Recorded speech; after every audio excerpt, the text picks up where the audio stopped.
From drugs to guns, these Gulfport police officers patrol undercover to keep crimes off the streets. WXXV News 25's Bryn Baxley joins the narcotics team for another look behind the badge and notes that any individuals shown are innocent until proven guilty. Detective Sergeant James Griffin and his narcotics team spend a lot of time watching, waiting, and following leads.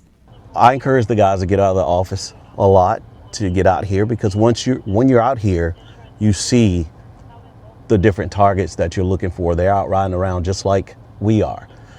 And when you see those targets, you sit back, you watch them, you follow them, and they're usually going to go either make a deal or they're either going to be picking up or dropping off narcotics. With 22 years experience in law enforcement, including a decade in narcotics, Griffin has seen the patterns. But before they can act, officers need a reason.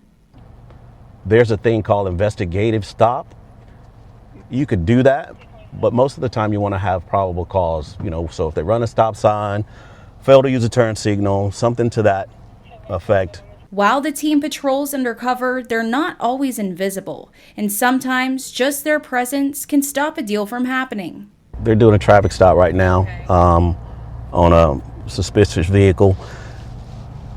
The driver said they didn't sell him dope because they saw us riding around.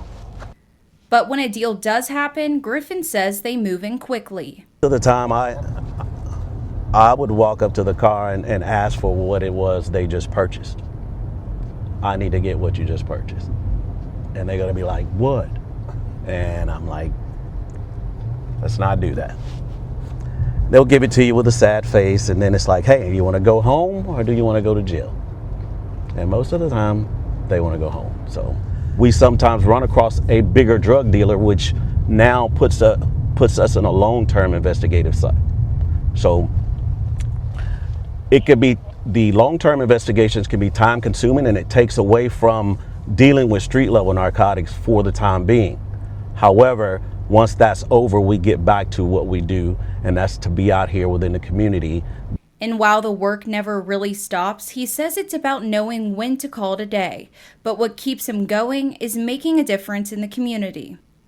I'll do it until I can't do it anymore.